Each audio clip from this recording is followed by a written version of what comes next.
Good morning. You're listening to the BLAINESWORLD Show here on WPVM LP in Asheville, North Carolina, 103.7 on your dial. This is BLAINESWORLD Show. We're heard each Wednesday at 9 a.m., and you can also watch us on WPVM's Facebook page. I'm your host, Blaine Greenfield, and I'm in my Zoom studio here in lovely downtown Fairview, North Carolina. What we do each week, we focus on the Asheville theater scene, as well as on positive news and information about people and organizations in both Western North Carolina and throughout the country. And toward that end, it's my pleasure to introduce Paul Vonasek. Am I pronouncing it correctly? Nailed it. Okay, Paul Vonasek, great, and Joe Rapp. And welcome aboard, Paul and Joe. Thank you, Blaine. Thanks for having us. Thanks for having us. And I should mention that they're part of an organization called the Bearded Company, and we'll talk about that in a second. And before we begin, you can wave to all your friends and fans in the Facebook world. So if they're watching, yeah, okay, hello. And I should mention that since 2006, the Bearded Company have been taking audiences on fully improvised adventures. In 2014, the Beards expanded their reach into LA. The group has created many sold-out shows, including Swords and Sorcery, the improvised campaign, Bearded Manor, and the mainstay Epic Adventure.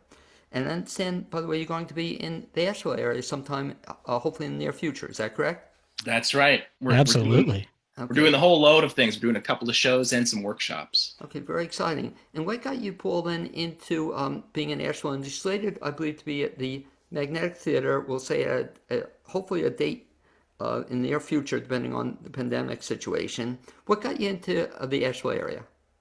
Well, my sister-in-law is the wonderful Katie Jones, who is the artistic director. Yeah, you see it now. The connection. That's the connection now.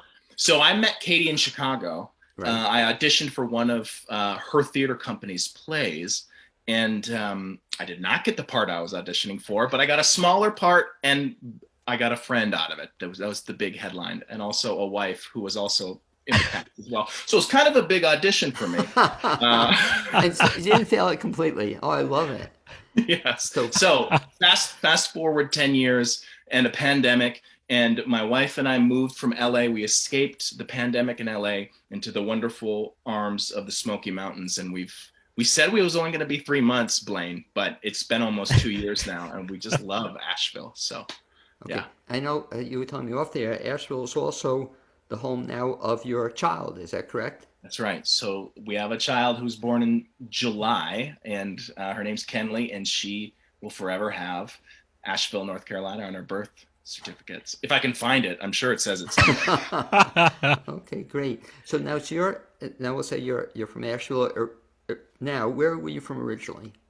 Originally, I was from Minnesota, East Grand Forks, Minnesota, which is also the state is where Joe's from as well, not the same city. Right.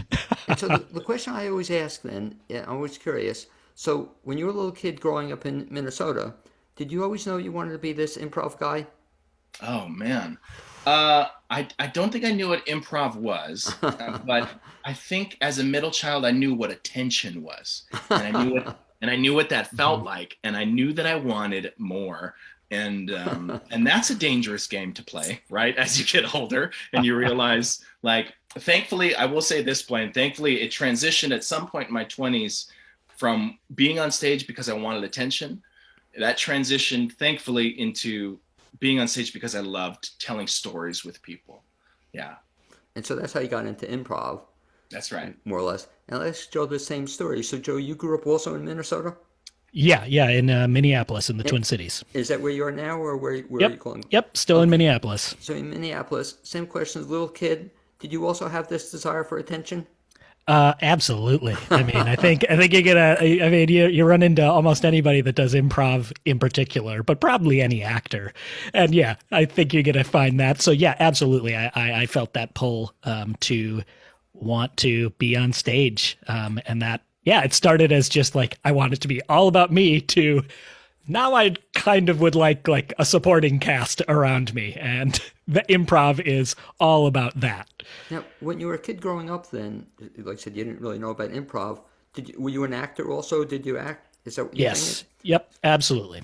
So here's the question. I want to put you on the spot. Do you remember the very first play you were ever in? Yes. I was in Moliere's The Doctor in Spite of Himself. How old were you? Oh God, like About. 13. Because I have this great idea, Joe, and you can share it, Paul, with Katie. I think I mentioned it to her. But I want to do a fundraiser for a local theater where everybody would do their very first play. You know what I mean? So you wouldn't have to do the whole play, but I don't know if they did a video recording of your play, Joe, somewhere. I beats I, me. I But hope so. but wouldn't that be cool? You know, you It didn't have really to. would be. You didn't have to the whole thing. They're just 5 minutes, so that you could show this to the rest of the rest of your life. Here was my first performance. Or Paul, same thing too. Were you ever in a play Oh, for as a sure. kid?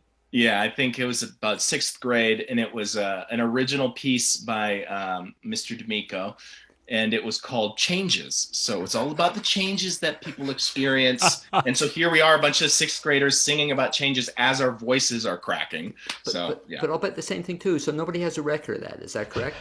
they've all been burned. Yeah. But wouldn't that be a great thing for your child to see? You know that here was Oh, dad. yes. So just think about that. Or if you mentioned to Katie, tell her I've been pushing her on this idea for years. I'd love to see person's their first performance.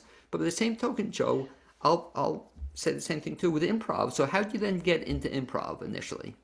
I mean, improv was one of those things that I found I was introduced to in high school, but honestly wasn't sure I liked it because being put on the spot felt strange. And so I stepped away from it. Then I went to college for acting and just happened to meet a bunch of people, Paul included, and all of us were interested in this weird thing of just making stuff up on the spot, making people laugh, making each other laugh. And so how did you come up with the name then? It's the name of the company I wanted to ask you about. I love the name, the Beard. What's the Bearded Yeah, the Bearded Company. Company? How did you Yeah. come up with that name? Uh, I think if you asked everyone in the group, they would all tell you a different story because we have made up a story every time somebody's asked because there's honestly not a good reason behind it. We kind of just were like, well, this is a stupid name. And so it's now stuck with us for 15 years. But it's not a criteria. You don't have to have a beard then to be in the company. Absolutely not. No way. It reminds me, my wife and I do the same thing too, but it's a totally inappropriate story to tell on the air. So someday I'll tell it to you. But we do the same thing. How do you meet? That's a typical thing couples ask, and so it's fun to just come up with a different thing every time. Right. But someday I'll tell you the story. But anyway, so you started the bearded company. That's pretty impressive. 15 years ago. Yep. And were you two kind of the founders, or you were the initial people in it? So there was myself and two other guys that were in the theater department at the time, and then Paul came to it. Like we just started holding improv jams within the theater, and Paul was there from basically day one. So he kind of he said he wanted to perform, and we were just like, great.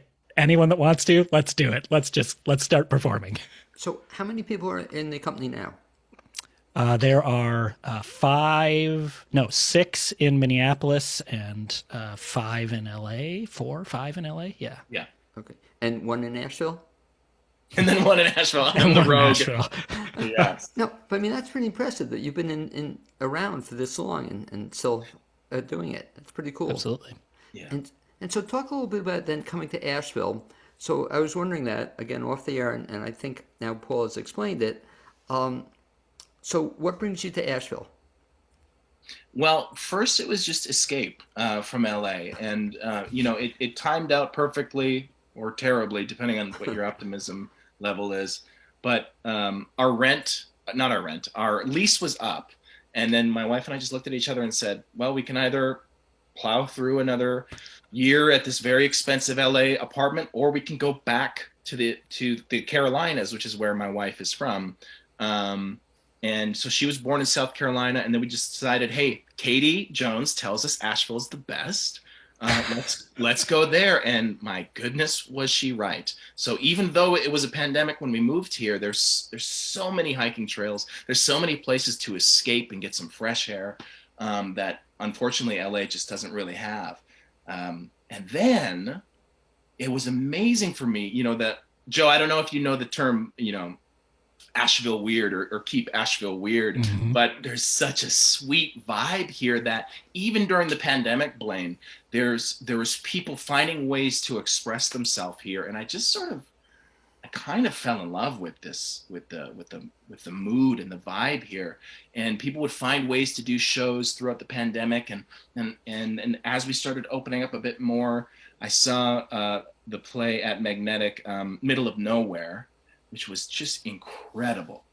Directed by Katie. I've said her name too many times now. I understand. I'll stop saying it. That was the which one was that? The mystery, was it that? So that was the one. It was just 3 or 4 people.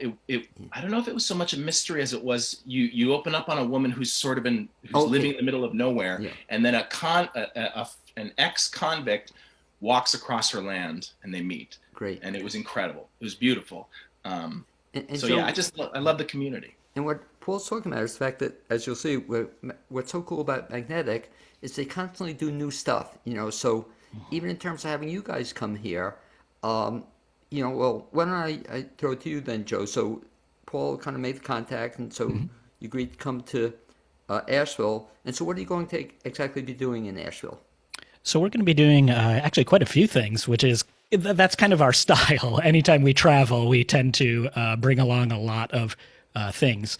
And so we're going to be doing a couple of different shows. One of them is our kind of our classic show called Epic Adventures, which is basically the easiest way to describe it is it's a completely improvised play. It's usually 45 minutes to an hour, and it's beginning, middle, end. And then we're going to be doing another show, which is probably our biggest seller around the country, which is Swords and Sorcery, which is our Dungeons and Dragons style show. Now, people get very afraid by that because they're like, "Oh, I don't know anything about D&D," or I think that sounds weird. Trust me, you don't need to know anything. We break it down to like the simplest way to do that show, and it's always fun. Audiences always have a blast with it. It's a super fun thing. And then beyond that, we're going to do a few workshops for people interested in learning more about improv and the style of improv we do, which is very theatrical. Now, how many people are coming out to Asheville with you folks when you come? Just the 2 of you? I think it'll be about 5 of us. Oh, Yeah. Yeah. okay. We're bringing a whole squad. Yep. And the key, now you're telling me, so now I have to come 2 nights at least because I want to see the 2 shows, Ooh, right? yes, That's absolutely. You're gonna have to. Absolutely. But Blaine, here's the best part. I'm not just a salesman here. This is honestly my favorite part is that we will be performing, but also there will be another performance of an ensemble that is created out of one of our workshops. Yes. So it'll be 6 to 8 Asheville people who sign up for this workshop, who learn the epic narrative that Joe was just telling you about, the epic adventure. They will learn it on Friday, perform it on Saturday, I think it is. And I'm so excited. I'm so excited for Asheville to come and support these people because it's such a magical thing to give people that platform to just discover. And Absolutely. you've done this before with bring people out of the clear blue sky and they perform? The thing Absolutely. I like about it, and it segues into the next question, but I like one of the things I don't like about theater per se is everybody says they're terrible on memorizing stuff, and there's a story behind that too, but I am. But the nice thing about this, you don't have to memorize it to be in this epic. Is that correct? Absolutely. Absolutely. You don't want them to actually memorize it, right? You want them to play with it. Yeah. Well, let me ask you one last question because we have a surprise in store for our listeners and viewers as well. But the question before I spring the surprise is, if I can ask you in a Reader's Digest version, if you will, what is improv? And I'd like Paul to then explain what theatrical improv is as opposed to, quote, traditional improv. So, Joe, what is improv? So improv is basically creating something without a script. Everything is unscripted. So it's just it's either scene work or an entire show without a script. So a lot of people are very familiar with like whose line is it anyway? Same thing. Ours is a little different than that. So I'll let Paul kind of explain what our theatrical improv is in comparison.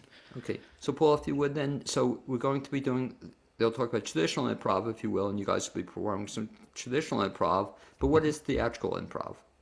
So theatrical improv sort of takes it a step towards kind of higher emotion, higher, for us, higher physicality, and we'll sort of put a little bit of a layer of genre.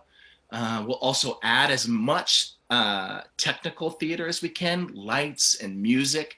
And a lot of times what'll happen is we'll do the show, and then there will be people who don't watch much improv. They will swear that it was scripted and it was planned, because we'll train let's say like, how do you end a scene in improv? Like classic, it's just like one person says and scene, yeah, right? That's how you do it. But the way that we try to do it is we try to team up with whoever's running sound and music to like hit our line. Like let's say the end of a scene might be and don't ever come back here again, Blaine.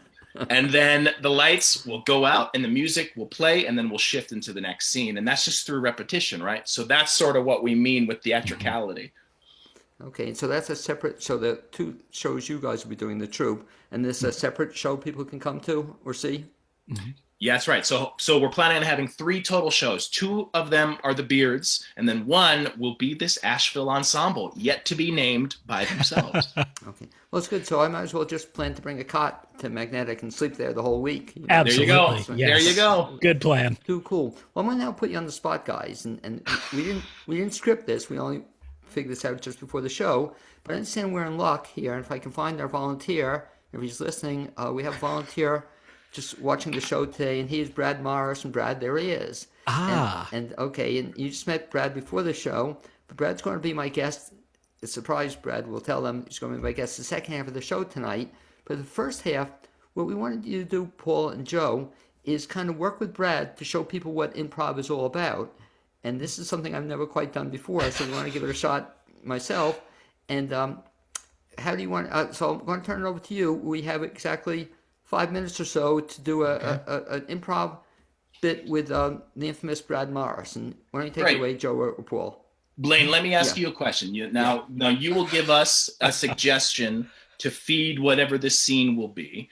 What is an object that you could hold in the palm of your hand, Blaine?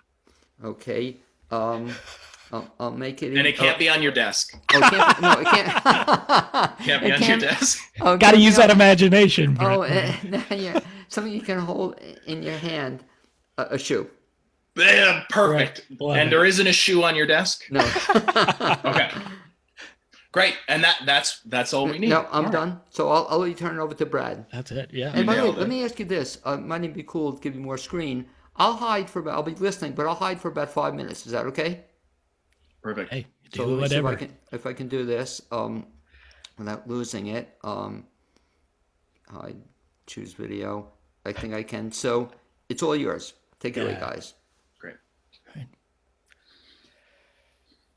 Well, thanks everybody for attending my little Zoom meeting of real estate magnates of northern North Dakota. It's a pleasure to have you all here.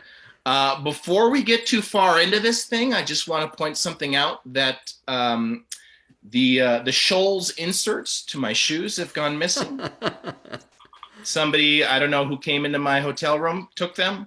It was me. It was me. Look, I'm sorry. Look, you've been slowing down. You haven't been getting out there pounding the pavement the way I have. You don't have the right. Brad, I want you as a witness on this, okay? This man has taken something. I want him disbarred from the North Dakota Northern Real Estate Group. Brad, he broke all the rules, did he not? I don't remember that being a rule, actually. I think that was more of a guideline. Exactly. So I would say there's a very fine line there. Some might say there was an infraction. Some might say that's just the way things are. So I'm kind of on Joe's team at this point. I don't see a real issue here. Yeah. See, come on. See, I don't see an infraction at all. I'm on that side. And so I'm just going to say right now, look, if you were out there trying to get people to, sell their houses, maybe you deserve those insoles. But I'm going to say right now, I don't think you do. You know what? It's interesting. I'm sorry for interrupting, but the fact is we did a promotion about 2 years ago. With every new house at closing, we would actually give a pair of insoles. And we were fortunate that we were able to get the size ahead of time from the two buyers, usually the husband and wife. And at the closing, in addition to signing all the papers, we presented them with a brand new set of insoles. So it was a very effective promotion. We did really well with that. Wait a second, Brad. Okay, so wait, Paul, did you steal somebody's insoles 2 years ago? No. I have a medical condition. I have a cleft foot. I have a cleft foot. You got a cleft foot? You know what I'm thinking? I kind of remember Paul being one of my buyers, and I think he actually got a pair at the closing. No. Hey, no. Don't. This happens every year with you two. You knock back a couple of cranberry lines, and you start jumping on me. Here's the headline. And Brad, I wasn't going to bring this up, but you had to take Joe's side. So go ahead. You've got Defend this yourself. coming. Brad tells all of my clients, all my potential buyers, that all of my properties are haunted by ghouls. And then I don't get any business. And then he buys the rights to this land 10 cents on the dollar. Is that not true, though? Are they not haunted? When They're I say not something haunted. that wasn't true? Ghosts don't live Do in you not North think I Dakota. did my homework? Do you don't think that I called Ghostbusters to come out and do a full evaluation? You think I just do this randomly? You're not friends with the Ghostbusters. I have a brother who has an uncle who knows the Ghostbusters. You don't know the Ghostbusters. Well, who are you going to call? Who are you going to call? You're gonna call Brad. That's who you're gonna call. I'm just gonna say it right now. I would go back to the source, get the insoles back from Paul, and let's get this thing resolved. Fine. All right. Before we end this meeting, we're going to have to decide next year's theme. Either it's Havana Nights or it's Night in the Canadian Cabin. Are those the only two choices? That's it. Those are the only two that you guys suggested. Well, I mean, look, I don't have a lot of imagination, so I think the cabin. I would love that personally.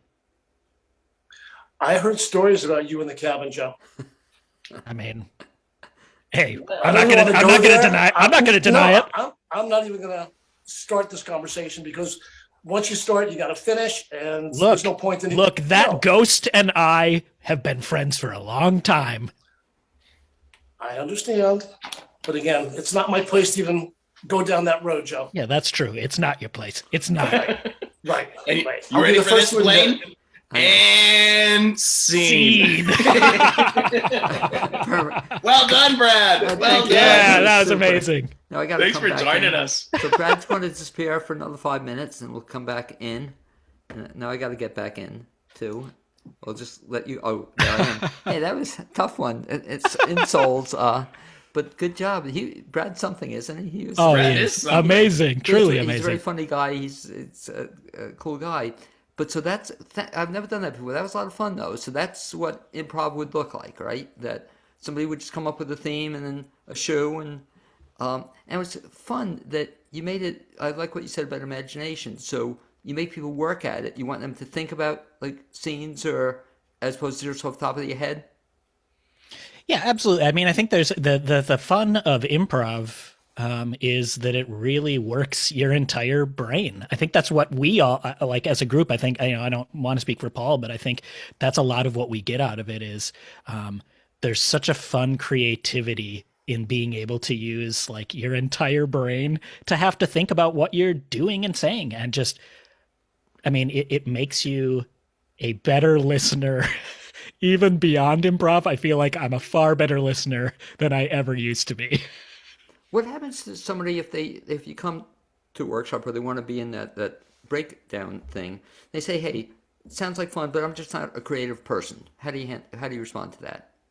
Oh man, I think honestly you're asking the question or saying the thing that we hear probably Right. most often Yeah. from folks.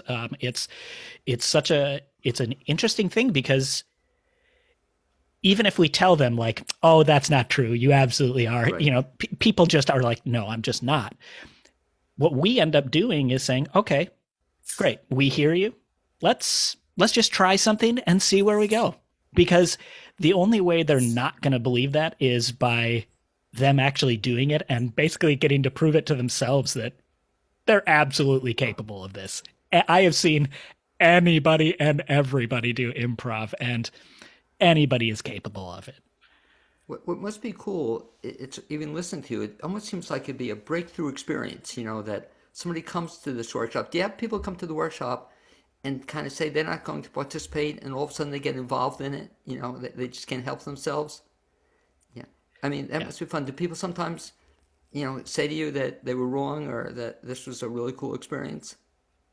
Oh, absolutely. I mean, the amount of times we have taught something, and that for us, that's one of the most gratifying things, is to see somebody come in very timid and feeling like kind of getting down on themselves, and then by the end, they're like the star of the show. They're just like jumping out, wanting to be in more scenes, do more things, and that's the best. And yeah, getting people to walk up to us afterwards and go, that experience made me want to take more classes. I love that. I love hearing that. Talk about improv, Paul, with respect to how can learning skills in it help in other parts of your life? In other words, that if somebody says to you, "I'm not an actor. I don't want to be in theater," why is improv a good thing for them to study or look at? Well, Joe spoke to the aspects of just turning on your entire brain, and I think that's right on the money, because it really works you out in certain ways where you can really feel yourself listening more, because you really need to hear what that person is saying to you in order to inform what your next line is or where the story's going or whatnot. And I always say, and this is more and more true with every year that passes, I always say that improv is sort of like cheap therapy, because you can find out, like, let's say I'm not a very good listener. Well, that's going to show up in improv. You're going to see it because I'm going to talk over you. I'm going to keep talking. You're going to say the thing about the apple. I'm not even going to hear it. I'm going to keep talking about my insoles. Or am I a person who doesn't speak, who's a little afraid to sort of claim my voice and step on stage and do that? And instead it's Joe who needs to pull me out and make me speak. It's kind of incredible to sort of witness what is it about yourself that shows up on an improv stage, because it usually reflects what you're like during your daily life. And in that way, Blaine, it kind of helps you sort of explore and strengthen some of these muscles. And it doesn't have to be on stage in front of an audience. It can be in a rehearsal room with your ensemble, with just your team of 3 or 4 or 5 people, just exploring in your t-shirt and jeans. You could be an astronaut who's exploring the deep space reaches, while on a meta level, Blaine, or I guess not so much a meta, but on a physical level, you're really practicing your listening skills, or you're practicing with your confidence.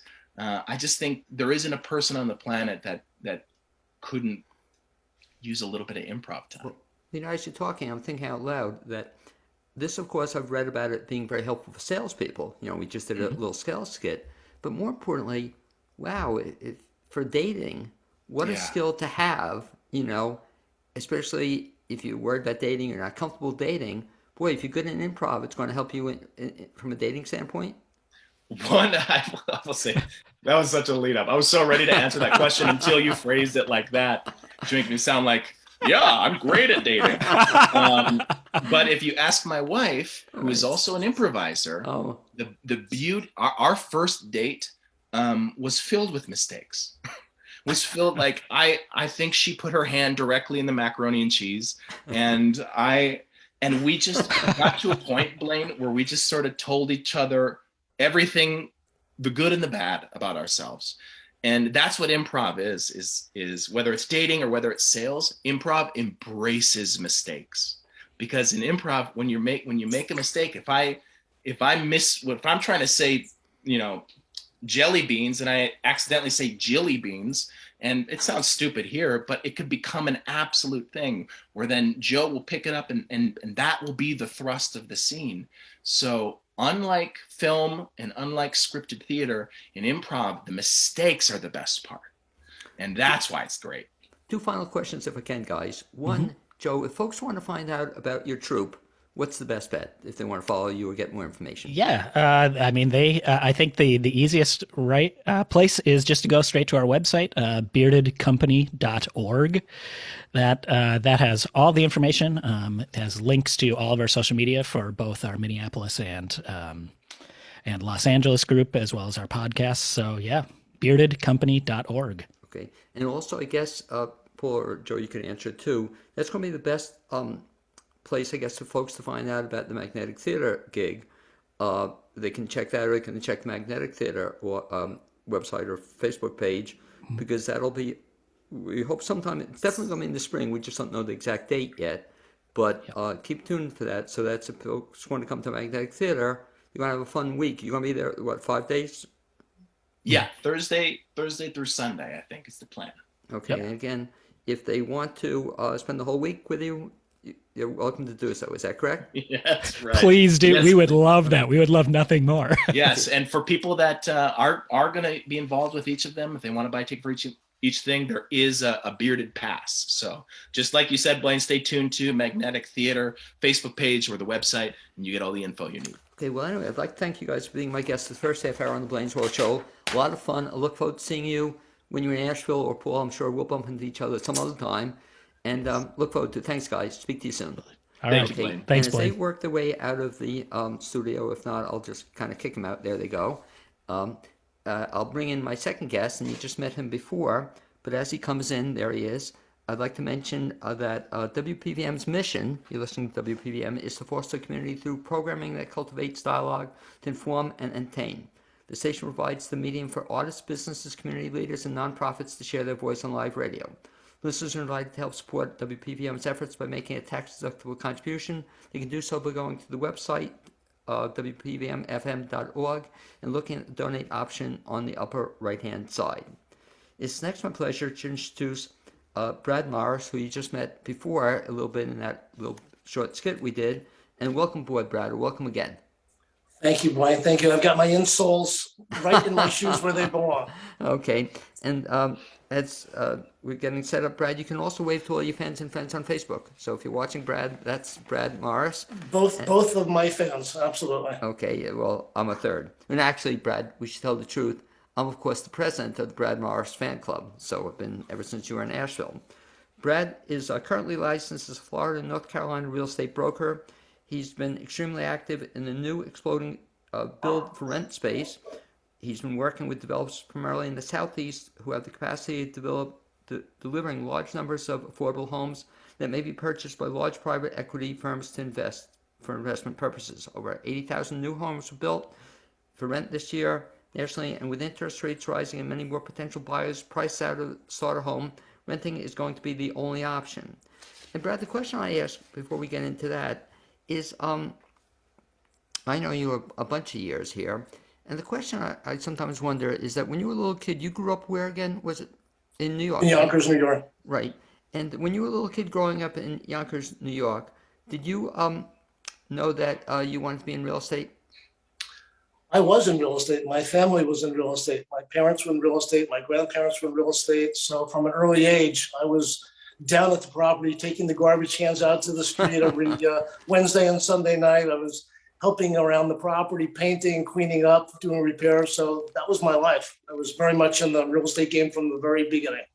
Okay, but what I was always amazed with when I heard your story the first time was that, so you grew up in as a kid involved in real estate, but you were also involved for a long period of time in the art field. Is that correct?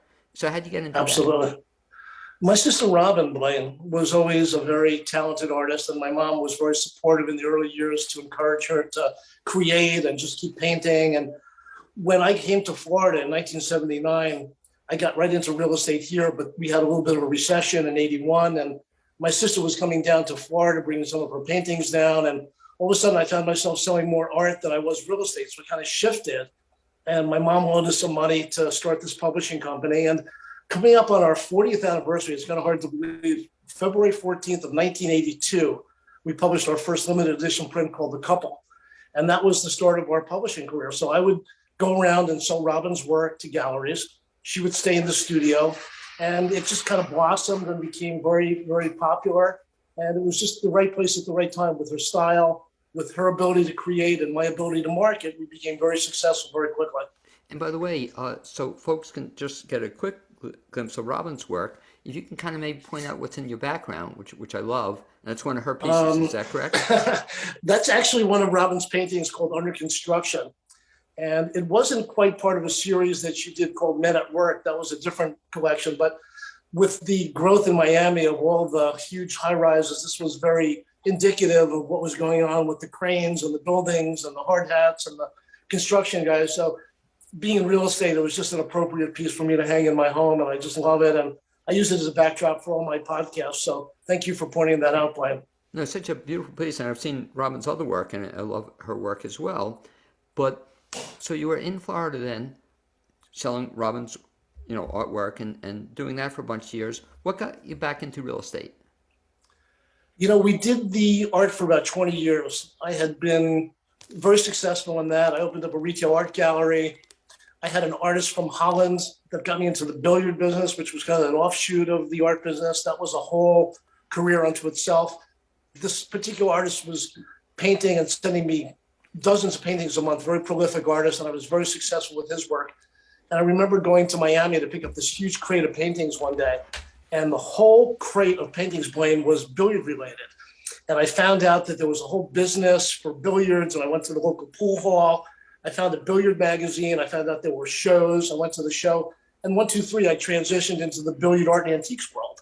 And I did that for about 10 years. It was kind of an offshoot of the art business. But getting back to the real estate, my kids were in Hebrew school, and every night I'd be sitting in the parking lot of the temple waiting for the kids to come out of Hebrew school. And there was a radio show on at 6 o'clock called Talk About Real Estate and Mortgages.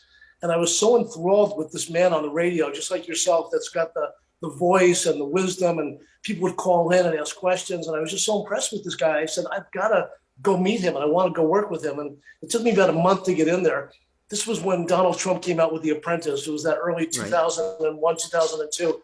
And I got into his office. I said, I want to be your apprentice. I want to learn what you're doing. So he took me under his wing. We started doing commercial flipping with office buildings and shopping centers. And it was a whole nother level of real estate that I hadn't been involved in for a long time. I kind of jumped the queue and went right from residential into commercial. But it was a very exciting time when the market was just exploding back in 02, 03 into 05 before the crash. We had this huge boom in Florida. And that's how I actually made the segue up to Asheville. My mom had found, yeah. No, I'm sorry. Is this guy still around?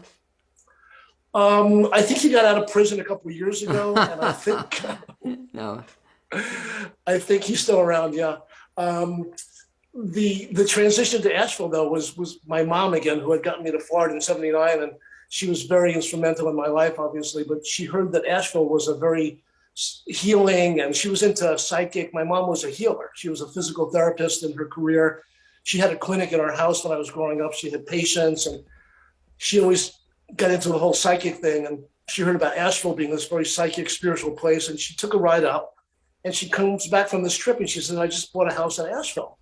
And I said, where's Asheville? She goes, well, you're going to see. You're going to be there. You're going to need this house. She was very ahead of her time prophetically. This was before Katrina and all the storms that we had, the hurricanes in '05. And sure enough, when Hurricane Wilma hit in 2005, I ran up to the mountains with my kids, and we were there in good hands. But it was the transition to Asheville that really was very instrumental in my career. And that's how I kind of grew into this whole built to rent thing, because I knew all these developers from Georgia and the Carolinas and Florida, and they were all looking for clients in Florida. So when this whole built to rent thing came around, I already had the connection. So it was a natural progression that kind of led me in that direction. And for the folks who don't know what build to rent is, if you could kind of give a Reader's Digest version of what is build to rent. Yeah, it really started back in the crash of '08. All the homes that were lost in foreclosure that the banks took back were bought by these big hedge funds. They rehabbed them and they put tenants in there. And it became a very lucrative business for these big hedge funds to have these homes for rent. And when they ran out of those homes, they said, wow, this is such a great business. Let's go buy some more. So they started working with developers and builders and taking 5 here and 10 there. And then they said, hey, this is so good. Let's just build our own communities of rental houses. And then when the pandemic hit a couple of years ago, people were afraid to be in apartments and going up the elevator and having neighbors on both sides. People could now work remotely. So the growth in the space became such that people wanted to live in townhomes and single family homes.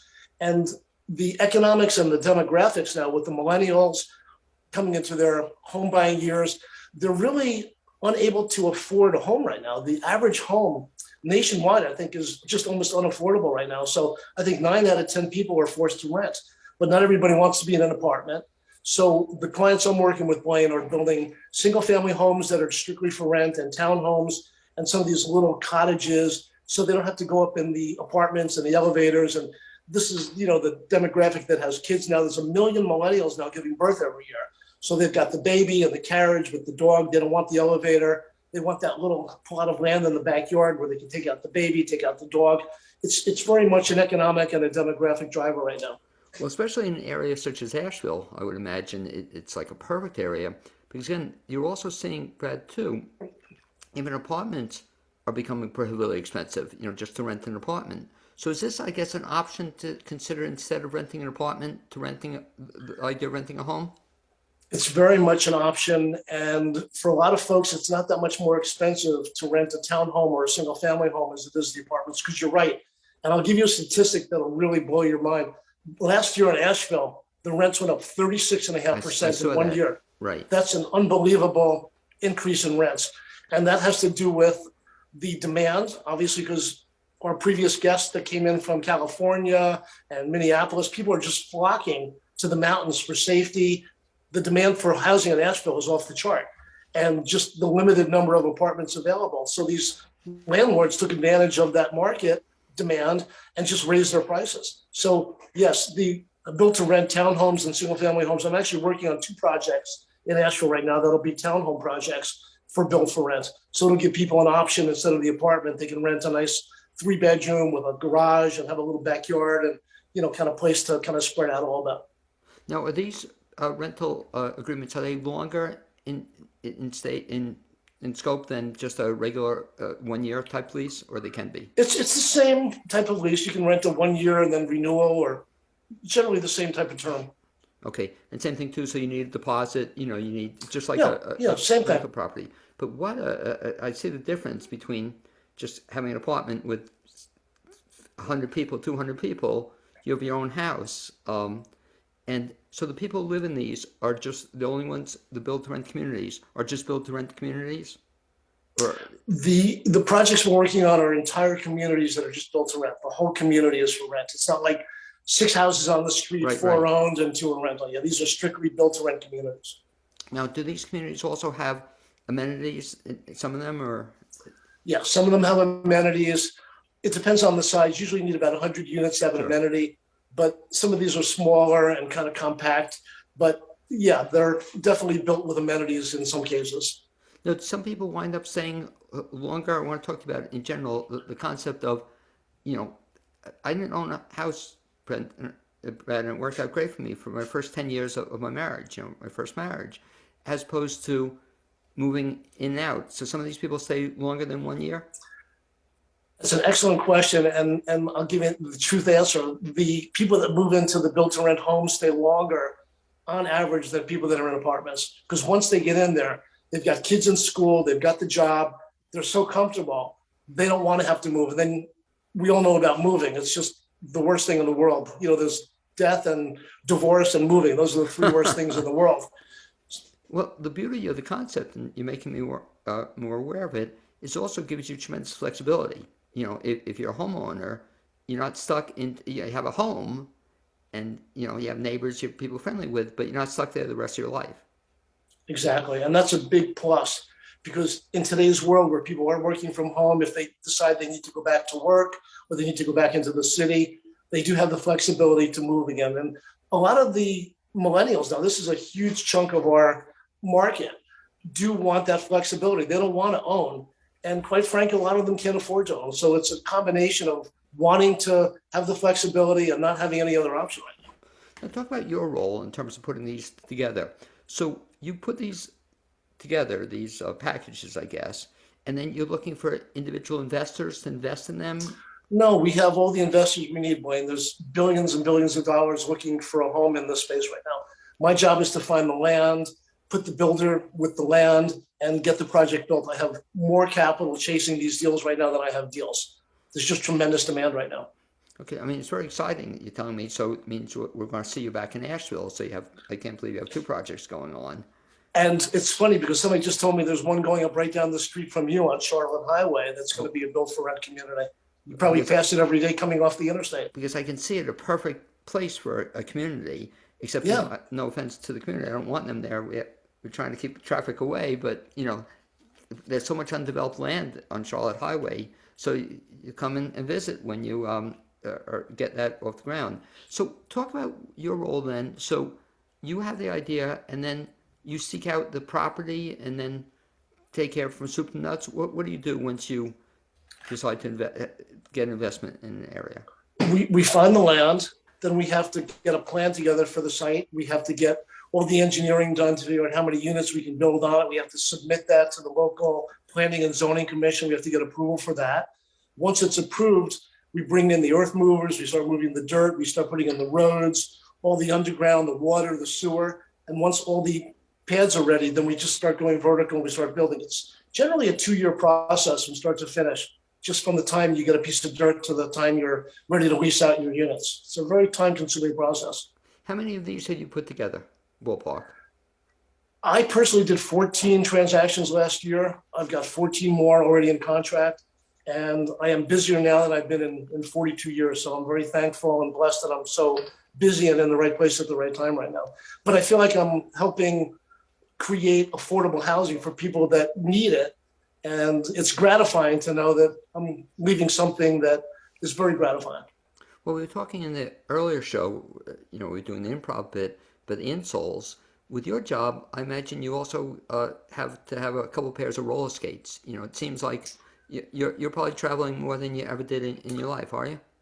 Blaine, that's a great question. I didn't travel for about 6 months after the COVID started in March of last year. And then I got a lot accomplished by just sitting in one place and being on the phone. But once it kind of leveled off, I started traveling again once a month. I do about 1 week a month traveling, and I really go through the whole Southeast. I'm actually going to be up in Greenville and Atlanta and Huntsville, Alabama next week on a couple of deals. But yeah, I try to do about 1 week a month. When you're traveling. And as you're traveling, are you always looking for new areas, or you're thinking about that all the time? Always looking for new areas. The challenge is finding the dirt right now because the big markets like the Atlantas and the Charlottes and the Raleighs, this has already been developed. So now we're pushing out into the suburbs, into the secondary areas, just outside of Greenville and just outside of Raleigh. We're doing deals in the next markets up because people have to commute in now, or they can work from home. So you can't find that dirt right in the core market. You have to go to the secondary markets now. What do you see the future of this whole industry? Absolutely tremendous. It's going to keep growing. I feel terrible for the folks that can't afford to buy. They can't afford to buy. They can't afford to make an investment now. The average home here in Palm Beach County, where I live, the single family home average last year went up 35% in 1 year. That's a huge bump.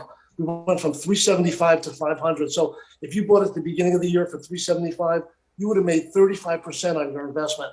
The guy that's renting is just writing those checks every month.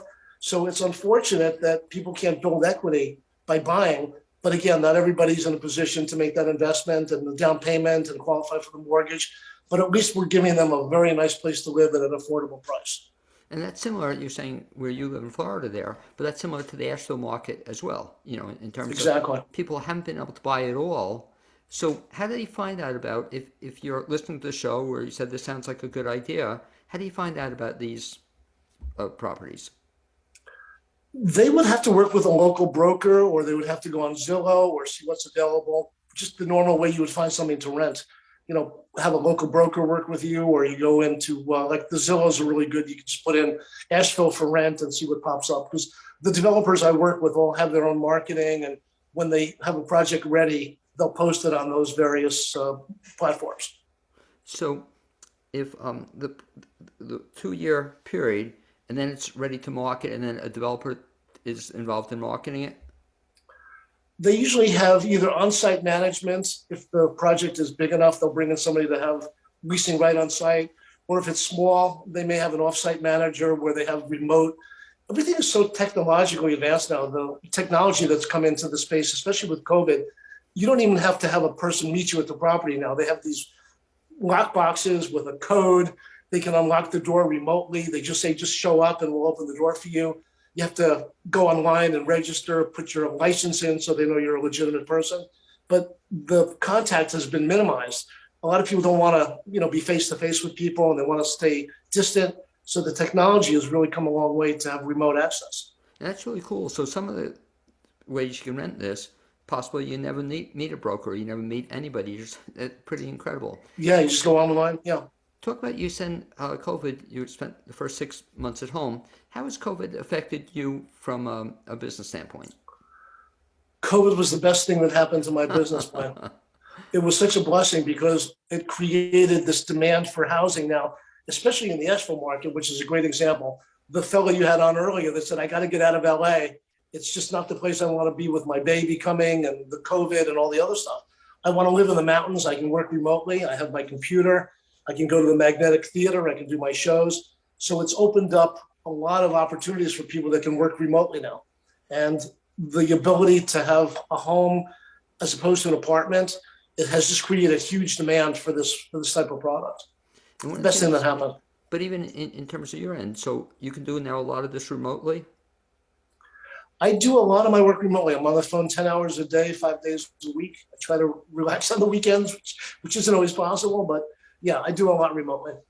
And talk, Brad, also about one of the other strengths of Brad Morris, and one of the things I always admire you about. But you are, I think, just about the best, if not the best, networker I've ever seen. And explain a little bit about why you do it and how it translates into the success you have in this business or any other business. In other words, that's how I think I met you, a networking opportunity or something like that. But you always taught me something. I always appreciated it. I once asked you about somebody, would this be helpful? And I loved your philosophy, in terms of meeting somebody. He or she didn't have to help you immediately, but you're always helpful to anybody you've ever met. Explain your philosophy a little bit. I think the first thing you have to do is be a real positive thinker and be willing to listen to others and ask, what can I do to help you? If you're so self-centered and you're talking about yourself all the time, you don't have a chance to really help the other person. So I've been fortunate that I've got all my needs met, and my goal is to help others. So as soon as I meet somebody, my first question is, what can I do to help you? What is it that you need? And from there, I try to be helpful. And if you have that approach, then I think your mind is then open and you're able to give. And ultimately, it's better to give than to receive. But you always get back 10 times the amount that you give. So it's kind of an interesting law of the universe. You get back about 10 times. So the more you give, the more you get. And I don't think I ever told you this, but I always appreciated that about you, because one of the first meetings we ever had, we were involved in this organization, the Asheville Jewish Business Forum. And I think I told you that people would sometimes call me and want to have more information. And I had no interest in meeting them. And then you kind of, had me open my eyes and said, no, you want to meet everybody. And just to help them and just really help transform my view on that, because it's just kind of fun to meet people just for the sake of meeting them without having an agenda, a specific agenda. And I always admired that about you, especially with real estate, that you were just interacting with all sorts of people that weren't helping you necessarily in the real estate business, but maybe it did indirectly. It was so cool how you did that. Thank you. Thank you very much. I appreciate that. Yeah, but you always just did it, and it was just a giving thing. If you could help somebody, and you helped me in so many ways. And you're the same way, Blaine. I mean, I admire what you do. You're one of the hardest working guys when it comes to networking and putting out your blog every week and doing your radio show. And I know we're all living in Blaine's world at this point, so you're the man, and I really admire you as well. The thing I also get a kick out of Brad Morris is too, you have this tremendous sense of humor. You showed a little bit in the first segment, a little bit. How did you develop your sense of humor? My father was very funny. He was a very creative writer. He was a college professor that taught at night, and he would have to kind of keep everybody awake by kind of telling jokes all the time. So I kind of inherited his sense of humor, but I've been blessed with that, and I do enjoy. It's very dry. A lot of people don't know when I'm joking around sometimes, but I do have a very keen, dry sense of humor, very sarcastic. Well, do you find too, you ever have to, it's embarrassing to me once in a while, I have to tell somebody I'm joking with them, or if they don't get it, Right, that can right. backfire a little bit, you Yeah, know. exactly. And then, of course, Brad, I always loved you. Brad would give me a call, but it wasn't from Brad Morris. It was from Rodney Dangerfield, And I don't know if you want to put you on the spot now, but it was just great. You had this ability to mimic Dangerfield. That was your guy? Oh, I'll tell you, boy, you're all right. I get no respect at all. You're all right, man. I'll Yeah, tell you, you're all right. but Brad would call me up in the middle of the day, just out of the clear blue sky, and Brad was great on that too, for making calls. Just keep in touch. It was just kind of a nice thing, and didn't speak to Brad for a while. But Brad, I also love the fact that, and talk about this, the value in terms of just getting together with people. On the phone is fine, but in person, we just meet, maybe every other month for lunch. But how important is the face-to-face interactions in the business you do? Incredibly important. And I always make a point of meeting the folks I'm working with, whether it takes 3 weeks or 3 months to meet them. There's nothing like being in front of somebody. And we've gotten so connected through the technology and the Facebook and the blogs and the Zooms. You really need to get back to human touch. And I know people are kind of wary right now with the COVID and the viruses and all that, but at some point, it's really important to get out there and connect on a one-to-one. We still need that human interaction. Very, very critical. Well, what I say, Brad, when I used to teach marketing in college, I'd say marketing is high touch, not high tech. You can have all the Right. technology, and you've become an expert on the technology as well. But I think it's just the personal interaction or the meeting of people. And you're right, because I love speaking to you on the phone and email back and forth. But to meet with you every so often is just kind of a fun thing. So I'm reminding you when you're in Nashville. We keep saying next time we have to get together. It's been too long. Where do you see yourself going in the future, Brad? In other words, it's amazing. You've had about 3 or 4 careers, it seems like. What do you see down the road?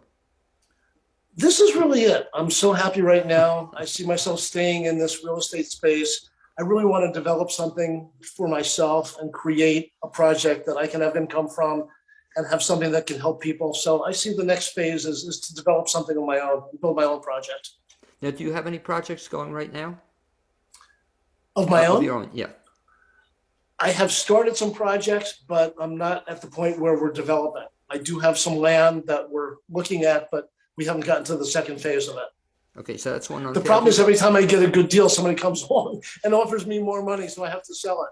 Well, that's one, hopefully on Fairview Road, you'll become a neighbor and come to Fairview.